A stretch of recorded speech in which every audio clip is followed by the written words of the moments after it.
அரசியலில் வெற்றி பெற சிறந்த ஆலோசனை வழங்கும் கிங் மேக்கர் பொலிட்டிக்கல் அட்வைஸ் கம்பெனியை தொடர்பு கொள்ளவும். தொடர்பு கொள்ள வேண்டிய முகவரி number 10A/9 Mudichur road, old Perungalathur, Chennai 6,63,000. Proprietor S. Joshua Solomon. தொலைபேசி எண் 9677006526.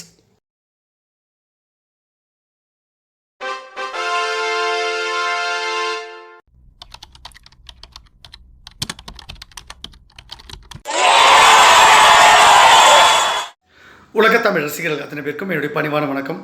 நம்ம இந்த பதிவு பார்க்கறதுக்கு முன்னாடி இன்றைக்கி விநாயகர் சதுர்த்தி. விநாயகர் சதுர்த்தினாலே நம்ம எல்லாருக்கும் ரொம்ப சந்தோஷமான விஷயம். அவர் கணங்களுக்கு அதிபதி, அதனால் ஒரு கணபதின்னு கூப்பிடுறோம். அவர் எல்லா சங்கடங்களையும் தீர்க்கக்கூடியவர், அதனால் சங்கட சதுர்த்தின்னு கொண்டாடுறோம். ஸோ விநாயகர் அப்படின்னா தன்னிகர் இல்லாத தலைவன் அர்த்தம், அதனால் விநாயகர்னு அவர் கும்பிடுறோம். விநாயகருடைய இந்த அந்த விநாயகர் சதுர்த்தி நல்ல நாளில் நாம் ஒரு விஷயத்தை எல்லோரும் தெரிஞ்சுக்கலாம். அதுதான் இந்த பதிவு. முக்கியமாக பல்வேறு மதங்களில் பல்வேறு விஷயங்கள் சொல்லியிருந்தாலும் விஞ்ஞானம் அப்படின்றது நம்முடைய சனாதன தர்மத்தில் சாரம்சம். அது பல விஷயம் சொல்லிக் கொடுக்குது.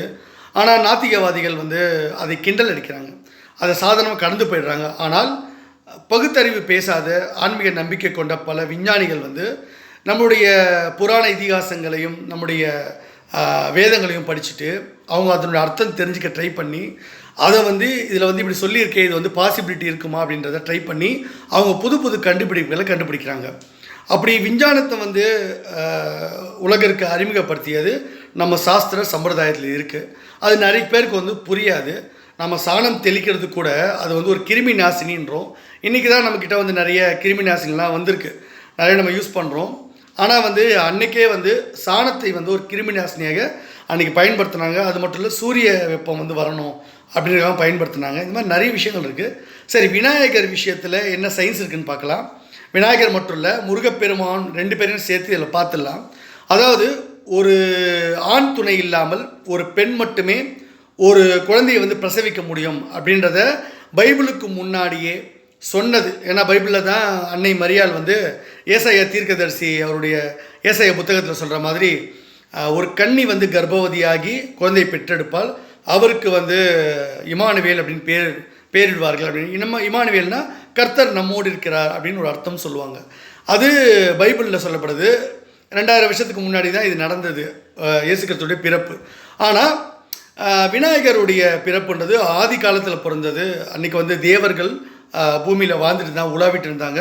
ஸோ தேவர்களும் அசுரர்களும் சண்டையிடுற அந்த சமயத்தில் அசுரர்களை அழிக்கிறதுக்காக முதல்ல விநாயகரை சக்தியின் சொரூபமாக உருவாக்குறாங்க. ஏன்னா அந்த அசுரன் சொல்கிறான், சக்தியின் சொரூபம் தான் என்னை அழிக்க முடியும் அப்படின்னு சொல்கிறான். இப்போ சக்தியின் சொரூபமாக ஆண் துணை இல்லாமல் சக்தி பராசக்தி மட்டுமே, பார்வதி தேவி மட்டுமே விநாயகரை உருவாக்குறாங்க. அவர் தான் விநாயகர். அதில் இன்னொரு கூடுதல் விஷயம் என்னென்னா, இந்த சயின்ஸ் எங்கே வருதுன்னு பார்த்தீங்கன்னா, ஒன்று ஒரு பெண் நினச்சாக்கா ஆண் துணை இல்லாமல் இந்த மாதிரி ஒரு குழந்தையை பெற முடியும் அப்படின்றது ஒரு சயின்ஸ். அவங்களுக்குள்ளேயே ஒரு சக்தி இருக்குது அப்படின்றத காட்டுற ஒரு விஷயம் இருக்குது. அது மட்டும் இல்லாமல் விநாயகர் அவர் சிவபெருமானை பார்வதி தேவியை பார்க்குறதுக்கு சிவபெருமான் வரும்போது அதை தடுப்பார். தடுக்கும்போது சிவபெருமானுடைய திரிசூலத்தால் அவர் வதம் செய்யப்படுவார். அப்போது அவருடைய தலை துண்டானதுனால வேற ஒரு தலையை பொருத்தினாதான் அவர் உயிர் பெற முடியும், அது ஒரு குறிப்பிட்ட நேரத்துக்குள்ளே அப்படின்னு சொல்லும்பொழுது சிவபெருமான் அவர்கள் ஆலோசனை கொடுக்குறாரு. அதன்படி வடக்கு பக்கமாக போயிட்டு தேடி பார்க்குறாங்க. அப்படி இருக்க ஒரு தலையை எடுத்துகிட்டு வரும்போது அங்கே இருக்கிறது ஒரு யானையுடைய ஒரு சிறிய யானை இருக்குது. அந்த யானையுடைய தலையை வெட்டி எடுத்துகிட்டு இங்கே விநாயகருக்கு பொருத்தும் பொழுது ஒரு குறிப்பிட்ட நேரத்துக்குள்ளே பொருத்திடுறாங்க. உடனடியாக விநாயகர் அவர் உருவாகிறாரு, உருவம் மாறி வர்றாரு, யானை தலையோடையும் மனுஷனுடைய உடம்போடு வர்றாரு. ஸோ இது ஒரு வித்தியாசமான ஒரு படைப்பாக பார்க்கப்படுது. இங்கே என்னென்னா உறுப்பு மாற்று அறுவை சிகிச்சைன்னு இப்போ நம்ம சொல்கிறோம் இல்லையா, நம்ம இந்த டிரான்ஸ்பிளான்டேஷன் பண்ணுறாங்கன்னு சொல்கிறாங்க இல்லையா, உறுப்பு மாற்று அறுவை சிகிச்சைன்றதை முதல்ல நம்ம புராணத்தில் விநாயகருடைய அந்த விஷயத்தில் சொல்லப்பட்டிருக்கு. அப்போது ஒரு மனுஷன் இறந்துட்டான் அப்படின்னு சொன்னால், ஒரு தலையை வெட்டிட்டாக்கா அதோட உயிர் பழைக்க முடியாதுன்னு இந்த உலகம் நம்புது. ஆனால் நம்முடைய புராண இதிகாசத்தில் என்ன சொல்லப்பட்டிருக்குன்னா, இல்லை ஒரு குறிப்பிட்ட நேரம் வரைக்கும் இருக்குது, அதுக்கு ஒரு ப்ராசஸ் இருக்குது. அந்த ப்ராசஸை நம்ம செஞ்சுட்டா இனிமேல் ஒரு மனுஷனுடைய தலையை வெட்டி போட்டால் கூட, உடம்பு தலை தனியாக உடம்பு தனியாக இருந்தால் கூட அதை மறுபடியும் ஒட்ட வைக்க முடியும். ஒட்ட வச்சு அதுக்கான ஒரு ப்ராசஸ் பண்ணால் இதயத்தை துடிக்க வைக்க முடியும், ரத்த ஓட்டத்தை கொடுக்க முடியும். பிளட் லாஸ் ஆனாலும் அந்த பிளட்டை வந்து எக்ஸ்ட்ராவாக சில அதை குரூப்பை வந்து செலுத்தினா நம்ம உயிர் பெற முடியுன்றதை சொல்லியிருக்காங்க. அது சயின்ஸு. அதை வந்து நம்ம வந்து புரிஞ்சிக்கல, வெறும் அது கட்டுக்கதை. அது புராணம். இப்போ கூட சமீபத்தினுடைய மரியாதைக்குரிய குருநாதர் கமலஹாசன் அவர்கள் என்ன சொல்லியிருக்காரு, புராணம் வேற வரலாறு வேறன்னு எங்களுக்கு பிரித்து பார்க்க தெரியும் அப்படின்னு லூசுத்தனமாக பேசிகிட்டு இருக்காரு. அவர் கொஞ்சம் கூட அறிவே கிடையாது. ஒரு பிராமணராக இருந்து அவர் நிறைய பேருக்கு சொல்லணும், புராணம் அப்படின்னாலே பழைய வரலாறுன்னு அர்த்தம். ஹிஸ்ட்ரி, ஓல்டு ஹிஸ்ட்ரி, பழைய வரலாறு. நீங்கள் வந்து வரலாறு வேறு புராணம் வேறன்றாரு. அவருக்கு வேணும்னு அப்படி பேசுகிறாரு. திமுக கிட்ட காசு வேண்டி கேவலமாக பேசுகிறாரு. இந்த மாதிரி இந்த நினச்சாலே அருவருப்பாக இருக்குது அவர் சொல்கிறத பற்றி. அவர் குருநாதன் சொல்கிறதுக்கே அவமானமாக இருக்குது எனக்கு. ஒரு பிராமண குலத்தையே அவமானப்படுத்துகிறாரு அவர். ஸோ இங்கே இருக்க சயின்ஸை வந்து அவங்க எடுத்துக்க மாட்டாங்க. பகுத்தறிவாதின்னு சொல்லிக்கிட்டு அறிவே எல்லாம் சுற்றிக்கிட்டு இருக்காங்க அந்த ஒரு கூட்டம். அது அப்படி தான் பண்ணும். ஸோ விநாயகர் ஒரு சயின்ஸ். அது மட்டும் இல்லை, நான் ஏன் முருகப்பெருமான சயின்ஸ் அப்படின்னு சொல்கிறேன்னா, முருகப்பெருமானம் எப்படின்னாக்கா அவர் வந்து அன்றைக்கே வாடகை தாய் முறை அப்படின்றத அன்றைக்கே முருகப்பெருமானுடைய பிறப்பு அதை அறிமுகப்படுத்துது. ரெண்டாவது, ஆண் மட்டுமே வந்து ஒரு ஆணுடைய ஒரு விந்தணுவையும் உயிரணுவையும் அதே மாதிரி ஒரு பெண்ணுடைய கருமுட்டியும் ஒன்றாக இணைத்து ஒரு இன்னொரு இன்னொரு பெண் வயிற்றில், அதாவது வாடகை தாயின்னு சொல்லுவாங்கள்ல, அந்த மாதிரி இதில் வயிற்றில் வந்து வச்சுட்டு அந்த கருவை வளர வைத்து அது வந்து அவங்க மூலமாக பெற்றெடுக்கிறது முறை இன்றைக்கி இருக்கு இல்லையா, கருத்தரித்தல் மையத்தில் அதை தான் இன்றைக்கி செஞ்சுக்கிட்டு இருக்காங்க.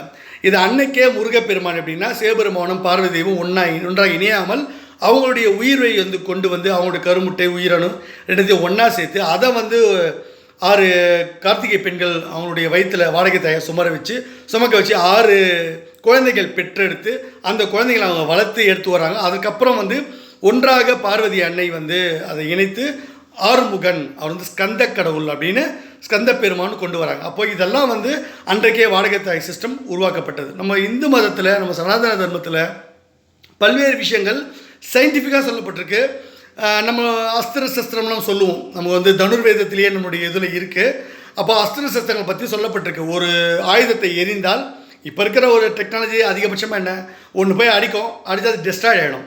ஆனால் ஒரு ஆயுதத்தை, ஒரு அஸ்திரத்தை அடிக்கும்பொழுது அது போயிட்டு தாக்கிட்டு இந்த ஆயுதம் எந்த சேதமும் அடையாமல் திரும்பவும் வந்து நிற்கும். எத்தனை முறை வேணாலும் இந்த அஸ்திரத்தை பயன்படுத்த முடியும். அப்படி தான் முருகப்பெருமானுடைய கையில் இருக்கக்கூடிய ஞானவேல், பகைவருக்கு வந்து வீரவேல், பக்தர்களுக்கு வந்து ஞானவேல் அப்படின்னு நம்ம சொல்கிறோம்ல. அப்போ அந்த வேலாயுதம்ன்றதே ஒரு மிகப்பெரிய அஸ்திரம். அது ஒரு டெக்னாலஜி நமக்கு தெரியல. அதனால் வந்து அது கட்டுக்கதை இப்படிலாம் நடக்காதுன்னு சொல்கிறீங்க. அதே மாதிரி பகவான் விஷ்ணுவுடைய கையில் இருக்கக்கூடிய சுதர்சன சக்கரமும் ஒரு டெக்னாலஜி. எவ்வளோ ஒன்றா பெருசாக்க முடியும், எவ்வளோ ஒன்றா சின்னதாக்க முடியும், எங்கே போனாலும் திரும்பி வந்துடும். அது வந்து அந்த மாதிரி ஒரு டெக்னாலஜி இருக்குது. அதை பற்றி நமக்கு தெரியல, நம்ம கண்டுபிடிக்க ட்ரை பண்ணல. எல்லாத்தையுமே வந்து மூட நம்பிக்கை அப்படின்னு சொல்லிட்டு பொய் பிரச்சாரம் பண்ணி, இந்த நாத்திகவாதிகளை வச்சு பொய் பிரச்சாரம் பண்ணி நம்மளை வந்து முட்டாளாக்கி வச்சுருக்காங்க. இந்த விநாயகர் சதுர்த்தி நல்ல நாளில் இந்த ஒரு விஷயத்தை சொல்லதுக்கு கடவுள் வந்து என்ன இந்த மாதிரி சொல்லணும் அப்படின்னு வந்து என்னை வந்து பயன்படுத்தியிருக்காரு அப்படின்னு நான் நினைக்கிறேன். இனிமேல் வந்து நம்ம புராணங்களை இழிவாக பேசினா, தவறாக பேசினா, சனாதன தர்மத்துக்கு எதிராக இந்த நாத்திகவாதிகள்னு பல பேர் வந்து தன்னை பெரிய ஞானிகள் மாதிரி, பெரிய இன்டலெக்சுவல் மாதிரி காட்டிக்கணுன்றதுக்காக திமிரில், பணம் சம்பாதிக்கிற திமிரில், கொழுப்பில், அந்நிய சக்தியோட கைக்கூலிகளாக செயல்பட்டாங்கன்னா இனிமேல் ஓட உதைங்கன்னு நான் சொல்கிறேன்.